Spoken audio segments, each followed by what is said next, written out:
Everyone, welcome back to my channel engineering suicide. I am suicide from IT Roorkee. And जैसे कि मैंने बोला था कि हमने 10 नॉन कोर फील्ड्स के बारे में डिस्कस करना है। ठीक है, जल्द से जल्द स्टार्ट करते हैं, ज़्यादा वीडियो को लंबा हमने करना नहीं है। ठीक है, सो पहले तो इंजीनियरिंग स्टूडेंट के पास कौन कौन से ऑप्शंस होते हैं। पहला, कोडिंग कर ले 6 महीने और प्लेसमेंट में बैठ जाओ। ठीक है, ये सबने सुना होगा। दूसरा जो है यूपीएससी कर लो, या तो ईएस कर लो या फिर एएस कर लो या फिर कोई और आईएफएस सीडीएस वगैरह, या फिर गेट देके पीएससी में काम करो। थर्ड वन इज रिसर्च कर लो, है ना। रिसर्च के लिए आगे जाओ, एमटेक करो, पीएचडी करो बाहर से या इंडिया में ही टॉप आईआईटी से, और फिर प्रोफेसर बन जाओ। और प्रोफेसर तो तुम हो ही, साथ के साथ तुम रिसर्च भी कर रहे हो। चौथा स्टार्टअप। पांचवा एमबीए। बीटेक के बाद बहुत लोग एमबीए भी करते हैं, या फिर कुछ लोग कुछ साल कंपनी में काम करने के बाद एमबीए में काम एमबीए के लिए जाते हैं। ठीक है, सिक्स वन इज कोचिंग में पढ़ा लो, और seventh one is family business संभाल लो। आठवां जो है इट इज की प्लेसमेंट ले लो, लेकिन कोडिंग में नहीं, किसी और चीज में। ठीक है, no, we have competitive programming या फिर सॉफ्टवेयर डेवलपमेंट। ठीक है, इसमें तुम्हें क्या करना होता है, एक लैंग्वेज सीखनी होती है, सी प्लस प्लस या जावा। जनरली और भी बहुत सारी लैंग्वेज हैं, लेकिन रिकमेंडेड इनमें से ही कोई एक होती है। पाइथन तुम्हें अलग से आनी चाहिए, क्योंकि पाइथन ऐसी चीज है जो कि हर फील्ड में जनरली काम आएगी। ठीक है, उसके बाद तुम्हें क्या सीखनी है, डेटा स्ट्रक्चर्स एंड एल्गोरिथम्स, इसको डीएसए भी बोलते हैं। ठीक है, उसके बाद तुम्हें क्या सीखना है, graphs theory, number theory, geometry भी थोड़ी सी, और पीएनसी। बेसिकली इनको हम डिस्क्रीट मैथमेटिक्स बोलते हैं। ये जो है बहुत ही इंटरेस्टिंग होती है, अगर किसी को मैथ्स में इंटरेस्ट है तो ये सब पढ़ने में बहुत मजा आएगा, और फिर कोडिंग में भी मजा आने लगेगा। ठीक है, और उसके बाद क्या है, ये सब चीज सीख ली, उसके बाद प्रॉब्लम सॉल्व करो, है ना। कोडिंग के कॉन्टेस्ट दो, और फिर कुछ कुछ प्रोजेक्ट्स वगैरह भी कर लो, है ना। और फ्लेक्स मारना तो इम्पोर्टेंट है ही। जितने भी कोडिंग लोग कर रहे होते हैं, जितने भी कोडर होते हैं, वो फ्लेक्स मारे बिना कहाँ रहते हैं। ठीक है, ये भी एक इंटीग्रल पार्ट है कोडिंग करने का। उसके बाद प्लेसमेंट बैठो, बढ़िया है। और प्लेसमेंट में जनरली तुम्हारे से दो चीजें पूछेंगे, एक सीपी यानी कि कॉम्पिटिटिव प्रोग्रामिंग, दूसरा क्वांटिटेटिव एप्टीट्यूड, जिसको कई लोग क्वांट भी बोलते हैं। ठीक है, दैट इज अबाउट पजल। अच्छे अच्छी खासी पजल होती हैं, ऐसे नहीं कि एनटीएससी वगैरह की, नहीं नहीं, अच्छे खासे पजल होते हैं। बट अगर तुम सीपी में एक्सपर्ट हो तो क्वांटिटेटिव एप्टीट्यूड जो है, मतलब उसके रिसोर्सेज बता दूंगा अगले वीडियो में, लेकिन क्वांटिटेटिव एप्टीट्यूड जो है उसके तुम जो है मतलब अच्छा खासा तुम्हारा ब्रेन हो जाएगा कि उनके उनको क्वेश्चंस को तुम सॉल्व कर पाओगे। ठीक है, और इसके अलावा इसमें भी अगर तुम्हें आगे फर्दर फील्ड में जाना है, तो इसमें गेम डेवलपमेंट एक बहुत खतरनाक, बहुत ही मजेदार फील्ड है। जितने भी अच्छे अच्छे गेम्स हैं, जीटीए वगैरह और ये पबजी वगैरह, इनमें क्या गेम डेवलपमेंट से ही तो बनी है। इनमें फिजिक्स मैथ्स तो खैर आएगी आएगी, और कोडिंग, इन तीन चीजों से बनती है गेम। ठीक है, सो यहाँ पे भी काफी मतलब स्कोप है, और लेकिन वो फॉरेन में है, इंडिया में इतना नहीं है। अगर तुम लाना चाहो चेंज कुछ इंडिया में, तो जरूर लाओ। Next is machine learning. ठीक है, मशीन लर्निंग के अभी मैंने दो पार्ट्स कर दिए, एक तो डेटा साइंटिस्ट यानी कि ए, और दूसरा टू बी जो है दैट इज डेटा एनालिस्ट या फिर डेटा एनालिटिक्स। ठीक है, अब कई लोग जो है वो बोलते हैं कि मशीन लर्निंग, आर्टिफिशियल इंटेलिजेंस और डेटा साइंस, इनको अलग अलग मानते हैं, डीप लर्निंग को भी अलग मानते हैं। एक्चुअली ये जितनी भी चीजें हैं, ये सारी एक दूसरे के सबसेट। ठीक है, और इनमें बेसिकली क्या करना होता है, पाइथन या आर, इन दोनों की कोडिंग सीख लो। ठीक है, बेसिक बेसिक वाली, बेसिक मतलब नंपाई पांडास तक, अगर मैं पाइथन की बात करूँ तो। और उसके बाद डेटा विजुअलाइजेशन वगैरह भी सीखना होगा, मतलब मैट प्लॉट और कुछ लाइब्रेरीज हैं पर्टिकुलर, वो सीखनी होगी। वो अगली वीडियो में रिसोर्सेज वाली वीडियो में बात करेंगे। उसके बाद मतलब एक लैंग्वेज जो पाइथन है जो जरूरी है। उसके अलावा मैथ्स का कौन कौन सा पार्ट है, प्रोबेबिलिटी स्टैटिस्टिक्स, लीनियर अलजेब्रा यानी कि मैथमेटिक्स वगैरह, और मल्टीवेरिएबल कैलकुलस, ये थोड़ी सी आएगी। ठीक है, डिफरेंशियल इक्वेशंस वगैरह जरूरत नहीं है यहाँ पे। और मशीन लर्निंग मॉडल्स जो हैं वो तुम्हें सीखने होंगे। फिर तुम प्रोजेक्ट्स वगैरह कर सकते हो, कैगल एनालिटिक्स इंडिया इन सब पे, या फिर किसी कई कई स्टार्टअप्स वगैरह उनमें भी काम कर सकते हो एज एन इंटर्न, और फिर प्लेसमेंट में रह सकते हो। और एक और चीज़ जो मैंने बोली है यहाँ पे, कुछ स्टार्टअप्स जो हैं वो खुद के ऐसे सॉफ्टवेयर वगैरह होते हैं, तो उनमें मतलब बेसिकली अगर तुम ये सारी सारी चीज़ें जो है वो सीख जाओगे, तो उनके सॉफ्टवेयर या उनके जो भी मतलब वो प्लेटफॉर्म पे तुम्हें ऐसे कोड करवा रहे हैं, वो सीखने में ज़्यादा देर नहीं लगेगी। ठीक है, डेटा एनालिटिक्स में क्या होता है, ये मतलब ऑलमोस्ट सेम सी चीजें हैं, बट थोड़ा थोड़ा अंतर है, वो जब तुम फील्ड में जाओगे तभी तुम्हें पता चलेगा। इसमें तुम्हें क्या करना है, वही आर और या पाइथन सीखनी है, प्रोबेबिलिटी स्टैटिस्टिक्स सीखनी है, लिनियर सीखना है, कैलकुलस की यहाँ पे जरूरत नहीं पड़ती। ठीक है, और एनालिटिक्स में बेसिकली एनालिटिक्स जो है ना, वो ऐसी चीज है जो कि मतलब ऐसे कह सकते हो कि मार्केटिंग वाला थोड़ा उसमें पार्ट आ जाता है, कि हाँ तुमने कंपनी की ग्रोथ करानी है तो तुम कैसे कराओगे। मतलब ऐसा नहीं कि मार्केटिंग के ऐसे सेल्समैन वगैरह बनाने, नहीं नहीं नहीं नहीं नहीं, बैक एंड वाला काम करना, जो कि काफी इंटरेस्टिंग और काफी मतलब ऐसे तुम बेस पे काम कर रहे हो तो तुम मजा आएगा तुम्हें कि हाँ तुम्हारी वजह से कंपनी ग्रो कर रही है। तो इसमें जो है कैलकुलस वगैरह का इतना रोल नहीं आता, और इसमें तुम एक्सेल वगैरह पे भी काम कर सकते हो instead of Python, but Excel जो है वो अगर ज़्यादा लार्ज डेटा सेट हो तो फिर वहाँ पे वो जवाब दे जाता है, वो मना कर देता, तो फिर वहाँ पे हमारे पास पाइथन या आर ही काम आती है, ठीक है। और इसमें वही सेम चीज़, इंटर्नशिप करो, और बाकी तो कंपनीज आजकल data analyst data scientist in सबको हायर करने लगी हैं, इंडिया में काफ़ी ज़्यादा ही इसका बढ़ने लग गया scope. Next is deep learning. देखो डीप लर्निंग क्या है, तुम्हें इसके लिए पहले एमएल सीखनी होगी। Deep learning is nothing but an increased version, या फिर you can say you are doing some research in ML, ठीक है। और इसमें तुम्हें और भी आगे फर्दर चीजें सीखनी होती है, reinforcement learning, PCA, ICA, PCA मतलब प्रिंसिपल कंपोनेंट एनालिसिस, और आईसीए मतलब independent component analysis, neural networks, और ये बहुत सारी चीजें हैं। फिर डीएल का एक्चुअली क्या होता है ना, देखो डीएल में जनरली लोग क्या करते हैं, रिसर्च के लिए जाते हैं एमएस करने बाहर से, ठीक है, या फिर किसी आर&डी डिपार्टमेंट में काम कर लेंगे कोई अच्छी अच्छी कंपनी से जो कि डीएल में थोड़ा रिसर्च कर लेंगे, जैसे कि टेस्ला, ठीक है। टेस्ला ने अभी जो वो बनाए है ना ऑटोमेटेड व्हीकल्स, मतलब ड्राइवरलेस कार्स, तो उसमें पूरा पार्ट ही जो है वो डीएल का है, ठीक है। और इंटर्नशिप की अगर मैं बात करूँ तो यहाँ पे जो है तुम्हें मतलब एमएल, क्योंकि डीएल के लिए एमएल तो आनी जरूरी है, तो बेसिकली जो तुम्हें इंटर्नशिप मिलेगी वो एमएल में ही मिलेगी। DL is more about research, अगर तुम रिसर्च में इंटरेस्टेड हो एमएल में, मतलब पहले एमएल एक्सप्लोर करो, उसमें तुम्हें मजा आने लगे तो फिर डीएल जरूर करो। Okay, web D. अभी तक जो मैंने फील्ड्स बात की उनमें जो मेजर पार्ट था, जो कि एक नेसेसरी पार्ट था, that was maths. But maths ऐसी चीज है जो कि काफी लोगों को पसंद नहीं आती, तो तुम्हारे लिए अब दो तीन फील्ड जो मैं ला रहा हूँ, that is about your creativity, जहाँ पे मैथ्स काम नहीं आएगी। एक तो वेब डी है, दूसरी डिजाइन है, और फिर प्रोडक्ट डिजाइन है, बस, ठीक है।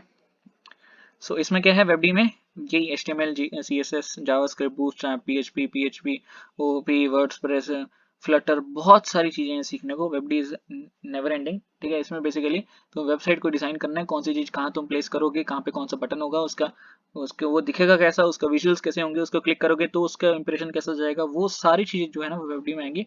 इसके ऊपर तुम्हारा मतलब तुम्हारी पूरी क्रिएटिविटी आती है, इसमें कोई भी मैथ नहीं आती। और इसमें एक और चीज़ है, ये तुम जल्दी सीख जाते हो, और तुम इसमें इंटर्नशिप्स या फिर फ्रीलांसिंग करके अच्छा खासा पैसा जो है अपने कॉलेज लाइफ में ही कमा सकते हो। बट इसका एक जो घाटा है वो ये है कि this is not good for a long term goal, ठीक है। This is not good for a long term goal.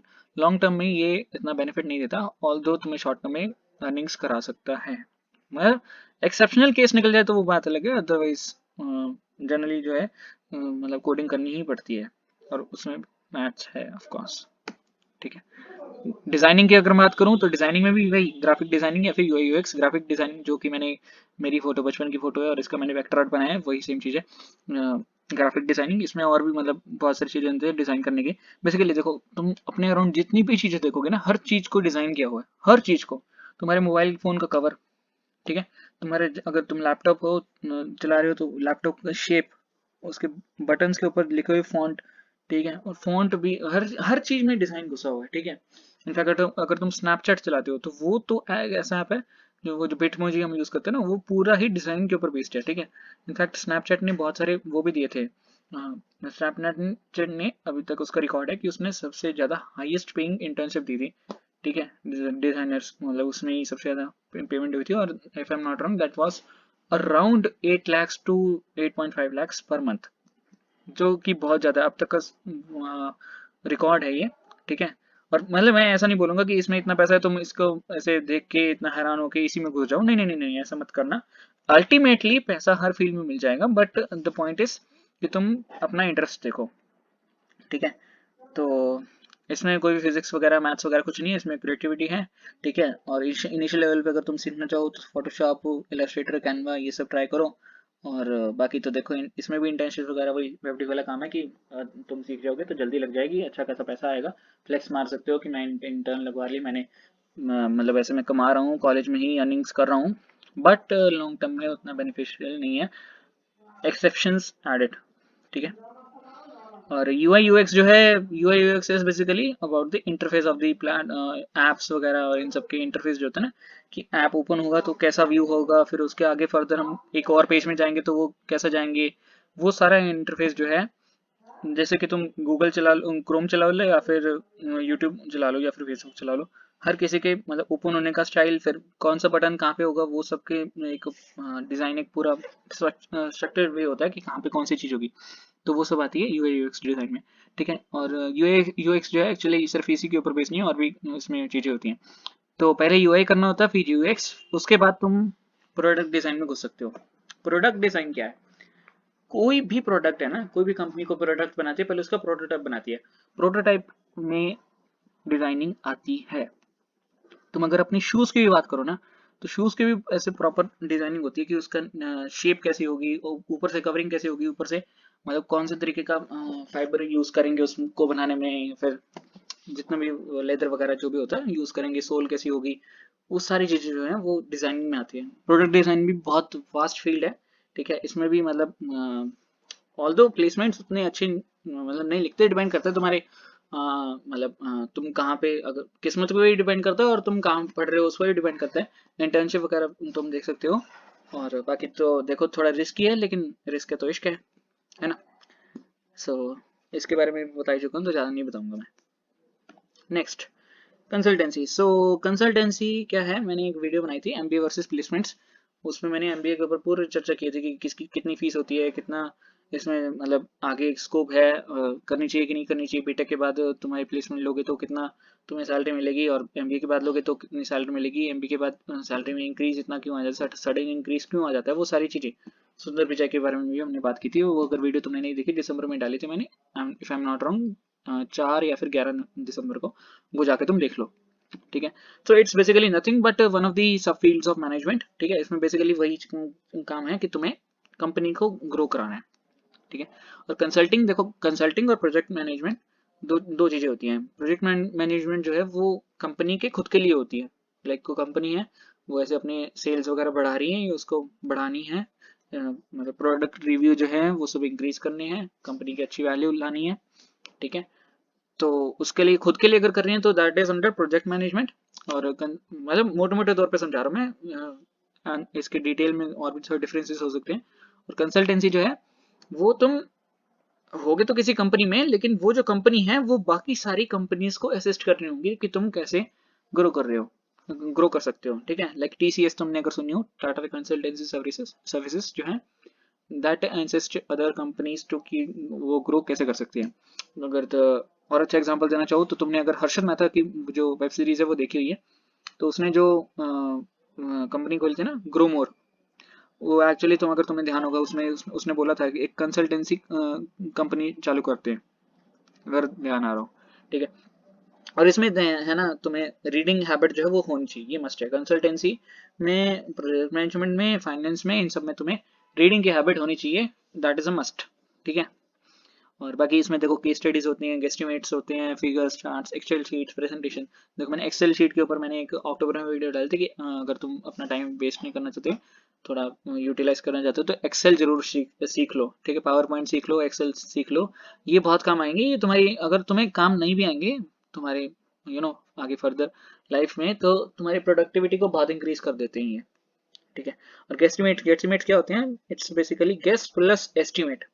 Like अगर तुमसे कोई पूछे कि इंडिया में कितनी वॉशिंग मशीन्स होंगी, तुम्हें गैस करना चाहो, इसके भी आगे मतलब फर्दर तुम, वो डिपेंड करता है कि तुम कितना डीपली इस चीज को सोच सकते हो, कौन कौन से फैक्टर्स को कंसीडर कर सकते हो, फिर फाइनली तुमने आंसर निकाला, या फिर ऑन एन एवरेज बस रफ एस्टिमेट कर दिया कि हाँ ठीक है हो गया। नहीं, कंसल्टेंसी में पूरा ऐसे एक एक पॉइंट को डिटेल में सोचना होता है, ओके। और बाकी तो देखो जितना ज़्यादा तुम कॉर्पोरेट वर्ल्ड का एक्सपीरियंस इसमें लोगे, उतना ज़्यादा भी बेनिफिट, उतना ज़्यादा ही तुम्हें एक्सपीरियंस मिलेगा। ये हो ही गया प्रोजेक्ट मैनेजमेंट, वही सेम चीज़ है। फाइनेंस, सो फाइनेंस देखो ऐसी चीज़ है, अनलाइक अदर्स, इसमें तुम्हें इनिशियल लेवल पे अच्छी खासी अर्निंग जल्दी से नहीं मिलेगी, कम से कम 6 महीने तक तो एटलीस्ट नहीं ही मिलेगी। तुम सीखते ही रहोगे। तुम्हें बाकी लोग, अगर तुम्हारे दोस्त वगैरह वेब डिज़ाइन वगैरह कर रहे हैं, वो अच्छा खासा पैसा भी कमाने लग जाएंगे, लेकिन तुम्हें लगेगा कि नहीं मैं क्या कर रहा हूँ, मुझे तो पैसे नहीं मिल रहे। इनफैक्ट ये भी हो सकता है कि 1 साल तक भी तुम्हारी कोई अर्निंग ना हो।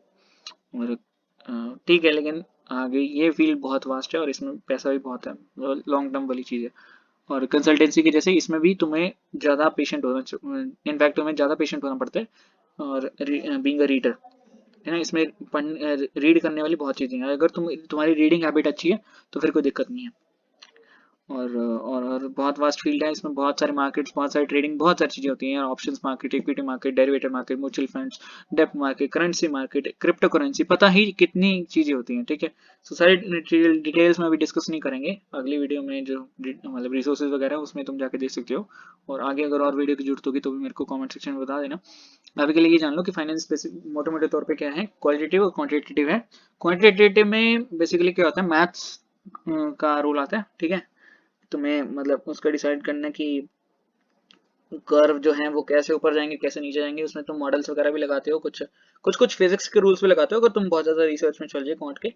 और क्वालिटेटिव में बेसिकली क्या है, it's more about the policies, the terms and conditions जो कि कंपनी बनाती है, ठीक है। सो क्वालिटेटिव में अगर जनरली बात करूं तो तुम मत जाओ, क्योंकि being a graduate student, being a graduation student, qualitative में तुम्हें जॉब नहीं मिलेगी, क्योंकि क्वालिटेटिव सेक्टर जो है फाइनेंस का, उसमें most of the employees are MBAs. MBAs को ही जॉब मिलती है, कंपनीज उन्हीं को जॉब देती हैं, क्योंकि वो 2 साल से एक ही चीज के ऊपर काम कर रहे हैं। तुम मतलब अपनी इंजीनियरिंग के साथ साथ फाइनेंस पढ़ रहे हो, so that is not something called technical, है ना।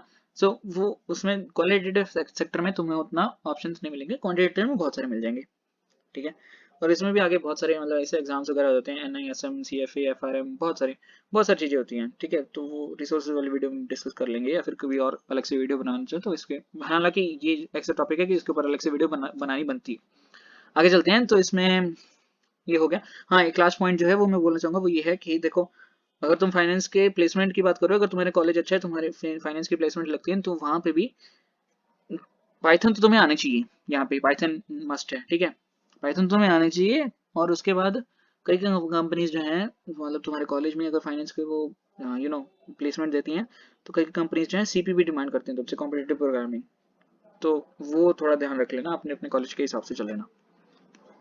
नेक्स्ट है क्रिप्टोग्राफी। क्रिप्टोग्राफी क्या है, बेसिकली इट्स अबाउट हैकिंग, ठीक है। हैकिंग इज मतलब अनलॉकिंग, लॉकिंग, ये सब है। इंक्रिप्शन मतलब लॉकिंग, और डिक्रिप्शन मतलब लॉक को तोड़ना, अनलॉकिंग, ठीक है। सो जितना ज्यादा तुम अच्छा इंक्रिप्शन बनाओगे, उतना ज्यादा ही तुम एक अच्छे हैकर बनोगे, अच्छे क्रिप्टोग्राफर कहलाओगे, ठीक है। और मैंने थर्ड पॉइंट में एक वर्ड लिखा हुआ है, SMDJI सेमीकॉलन। इसका मीनिंग अगर तुम मुझे बता सकते हो, चलो मैं बता देता हूँ इसका। ये जो जो है, मेरा नाम लिखा हुआ है अंशुल, ठीक है। अब अगर तुम इसका कमेंट सेक्शन में मेरे को बता सकते हो कि इसका लॉजिक क्या है, कि ये कहाँ से आया ये वर्ड, तो I will be blessed, I will may be give shout out to your name in the next video for sure. और बाकी तो देखो, इसमें इसमें और सीखने वाला क्या है इसमें, पहले तो नंबर थ्योरी मतलब अगर तुम्हें अच्छा खासा क्रिप्टोग्राफर बनना है, तो नंबर थ्योरी जो है ना, एडवांस लेवल वाली, वो आनी चाहिए तुम्हें, मतलब ओलंपियाड वगैरह वाली। उसके बाद कुछ कंप्यूटर आर्किटेक्चर, ओएस मतलब ऑपरेटिंग सिस्टम्स, इन सब के भी तुम्हें फंडामेंटल आना चाहिए, नेटवर्किंग के भी, ठीक है। और बाकी इंडिया में फर्म्स में इतनी जॉब नहीं मिलती, ऑल्दो जो गवर्नमेंट सेक्टर्स है ना, एजेंसीज वगैरह जो होती हैं, क्राइम वगैरह की, उन सब में तुम्हें जॉब्स मिल सकती है, बट उनमें इतनी अच्छी सैलरी जो है एक्सपेक्ट मत करना, ऑल दो फॉरेन में बहुत है। ओके, सो इनफैक्ट और भी बहुत सारी फील्ड्स हैं, क्वांटम कंप्यूटिंग भी इंडिया में इतनी नहीं आई है, लेकिन अभी मतलब फॉरेन में बहुत इस पे ऊपर काम हो रहा है, और बहुत जल्दी ही है, काफी चीजों को, बाइंड्री को पूरे को रिप्लेस कर देगी, video editing, animation, game development, और भी बहुत सारी फील्ड्स हैं।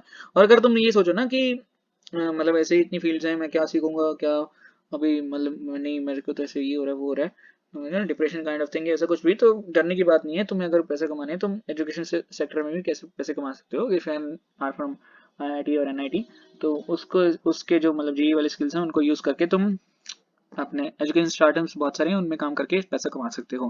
बाकी देखो, बात यही है कि वही चीज चूज करो जो वास्तव में तुम्हारे इंटरेस्ट में हो, विच रियली एक्साइट्स हो, ठीक है।